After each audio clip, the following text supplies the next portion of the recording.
Hi, Orange Girl here with another scrapbooking process video for you. This is my first time using the September Hip kits, and I'm actually using just the main kit for this layout. Um, I've pulled a few things out that I really know that I want to use with this picture of my daughter and her BFF at their first sleepover. I think I'm going to use that ampersand because why wouldn't you about these two gorgeous little girls?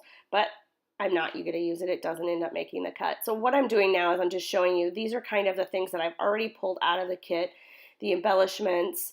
Um, I added a few spools of thread that I think I might use, and these two pieces of pattern paper are what my focus is going to be. My challenge this week is to use some stitching, and you are going to see that I use a lot of stitching on this layout. I'm going to use this paper as the border around the outside of my layout, and I know that I will use those squares that are on the inside of this paper, so I want to go ahead and save that so that I can use it.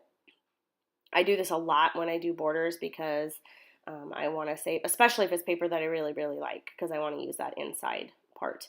I love all of these Paige Evans. I think every collection that she's come out with has a page that looks very similar to that. And I always end up loving it. It always ends up being one of my favorite pages. So now I'm just cutting off the outside edges here. I apologize, my voice is scratchy. I have a really bad cold. Um, I thought I would wait until the cold went away to do the voiceover, but it's not going away. So I decided I might as well just get it done. So I'm getting it done. The reason that I went around all the way around each edge of that instead of just cutting extra off each side is because you can see there's a slight ombre to it, and I wanted to keep that true to the background. So I'm going to use a photo, and one of the things that I really like to do is it kind of goes with my love of mixed media, to be honest, and getting messy, is I really like to cut letters from pattern paper freehand.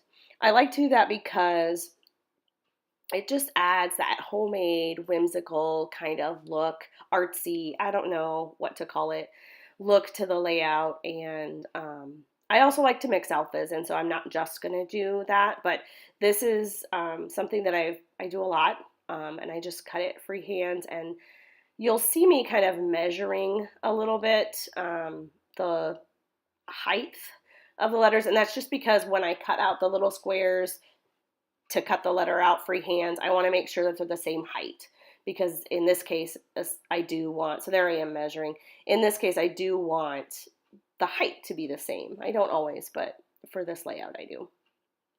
I am going to speed up this process here in a few minutes so you don't have to watch me cut every single letter.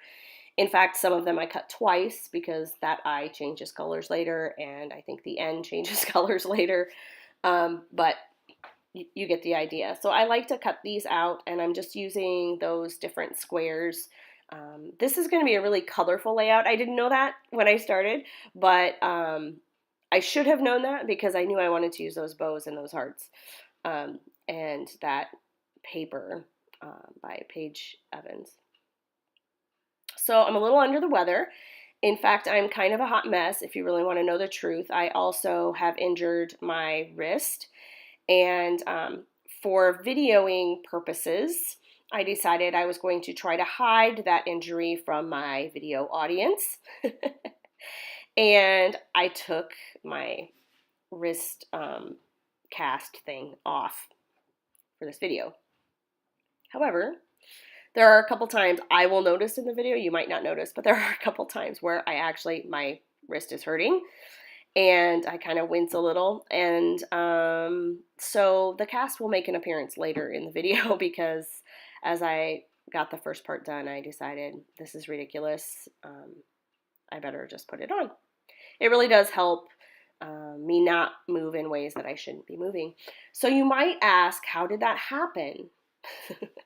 How did you hurt your wrist? Well, it was a memory keeping accident, I'm going to say, because I was trying to take a photo of my daughter, right, under disco lights, and I might have been wearing some roller skates, and I fell. So at the rink, and it was embarrassing, but and it was almost right before we left. So I almost made it without a big fall, but sadly I didn't. So I've decided that, so what you saw me doing there was I was going through all of the ephemera and just trying to determine pulled out some things that I thought I might use. Then I went through and found some thread that I wanted, some embroidery thread, because I am going to stitch around this part of my title that says finally.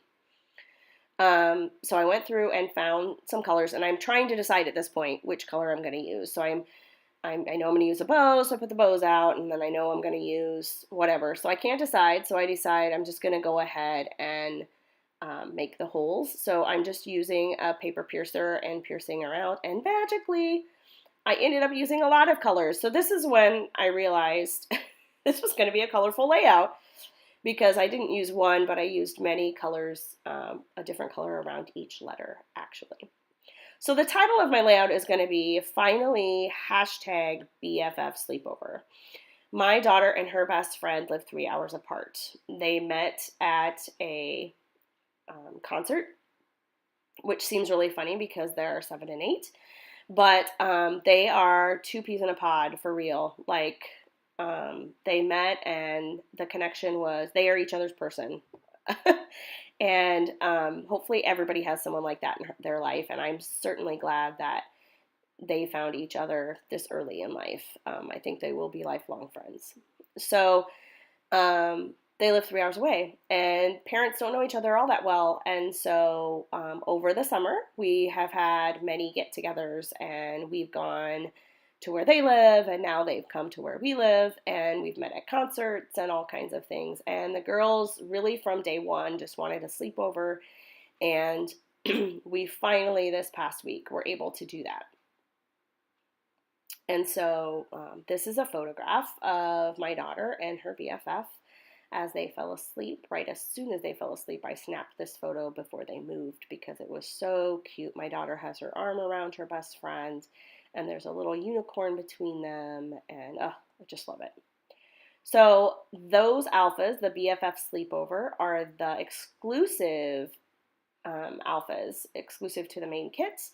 I love the Hip Kit exclusives. Every month they come and they are fantastic, especially the alphas, but sometimes it's papers, sometimes it's embellishments also, but the alphas are just fantastic. So these are gorgeous gold, and I decided I was just going to put sleepover at the bottom, to be honest, but which does use 3 E's, but it was important to get the whole word on there, and or 2 words, and then I decided that it was actually long enough or short enough that I could add the #BFF. And why #BFF sleepover, you might say? Well, it's because a lot of times when I'm working on layouts, I go and I grab my photos from either an Instagram or a Facebook post that either I've made or my One True Love has made regarding the photo, and one of the hashtags I used was that. And so I thought that would be a great part of my title. I do that a lot. Now I've added the stitching, yay! So that's all the machine stitching. I love it. So I put some gold thread at the top behind that flower and some blue thread at the bottom behind the other flower to bring the blue and the gold across the page. I added gold and blue thread stitching at the bottom, a little at the top as well, and gold stitching through the BFF sleepover letters. And now all that's left is the embellishing. So I struggle with bows, friends. I love them. I want to buy them. I want to use them on every layout. I can never make them happen. Every single person I know that uses bows makes these gorgeous layouts, and I can't make it happen. But guess what? I actually use these bows. I am so excited that I finally got to use some bows. Thank you, Amy Tangerine, for making these bows. The hearts, however, by her, I don't end up using. You're seeing me put a whole bunch of them on there, but I end up using all of the hearts from these chipboard hearts, from the Hip Kit exclusive alpha set. One of the things that I love about the Hip Kit exclusive alphas is often they put other things on there. They don't waste any space. So there's hearts, there's asterisks, I think, there's circles, maybe some stars. Yep, there's stars. And I end up using the hearts. Oh, and that piece is from the chipboard that comes. It's from the Paige Evans collection, and I think I only use that piece from there, but I will use lots of it. It's got great pieces on it. But for this layout, that's the only thing that made it on there. So back to the hearts. So I end up taking off all of the Amy Tangerine hearts. The reason I do that is because I started to put the chipboard hearts on there from the Hip Kit exclusive alpha set. And I loved them, but I didn't like the mix of the puffy stickers with all of the other stuff I have going on. I have paper, I have stitching, I have chipboard, I have the bows are kind of a faux suede, and the addition of that shiny heart was not for me. So I ended up taking all of those off and only using the Hip Kit exclusive chipboard ones. And there are the close-ups. Off camera, I added some strips of journaling on white paper that I just typed. I hope you enjoyed watching this video. Thanks for stopping by.